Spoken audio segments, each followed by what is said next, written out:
Welcome to the Judaism From Within podcast. My name is Similana. The point and purpose of these discussions is to give an insight or a perspective from the teachings of Raphael Hirsch, someone whose ideas and worldview I both love to teach and find personally inspiring. I hope you enjoy.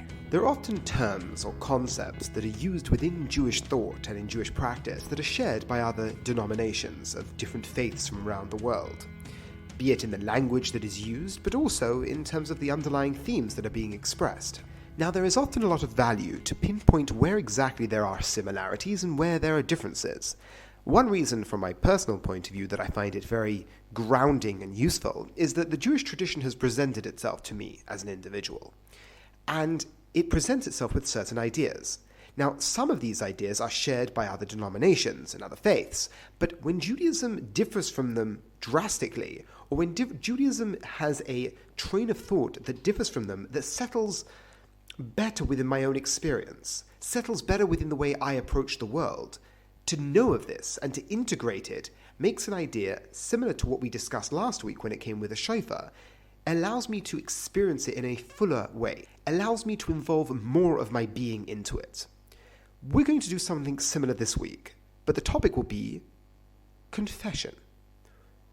Confession is an idea that is very prominent in the Yom Kippur service, as well as the time leading up to Yom Kippur, otherwise known as Vidui. And what Rav Hirsch does is he draws us to the biblical narrative, because often when we're trying to find a glimpse of what an idea means from a biblical standpoint, seeing how it was used in that framework, how it was used on the ground all those years ago, give us an insight both to the philosophy behind it, but also of its theological import, and how it's supposed to allow us to grow in our own moral and spiritual journey. The term Vidui is a key example of this, because when we think of the idea of confession, my mind veers to Catholicism, or what's otherwise known as the sacrament of penance, when an individual will go to his priest and they will confess their sins, and the priest will absolve them of their sins. Now, I understand I'm not doing justice to the full scope of Christian theology, but at the same time, we can see on the face of things how this is dangerous.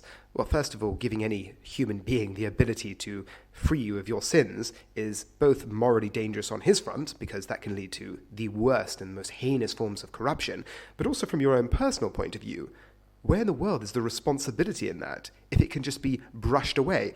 Once again, however complex the idea may be, but if it can be done on the ground, and you can get rid of what you've done by doing something else, well then, where's the responsibility for the how you live your life? Rav Hirsch takes us a different perspective. Rav Hirsch turns this around. Rav Hirsch makes the claim that we are not confessing to man. We are not even confessing to God. Because often the answer is, no, we confess to God, not to man. But then again, the answer isn't one. You haven't gained anything, because God knows what you've done already. So what are you actually doing? You are confessing to yourself. Rav Hirsch points out that almost always when the term Vidui is used in the Bible, it is always in the reflexive. Similar to prayer, palel or the hitpalel. Tefillah is always in the reflexive. In this case, it's the hisvada. Without getting into the details of the grammar, the idea being is that the word confession is reflected on the self, which means you are confessing to yourself. That is the root of Jewish confession.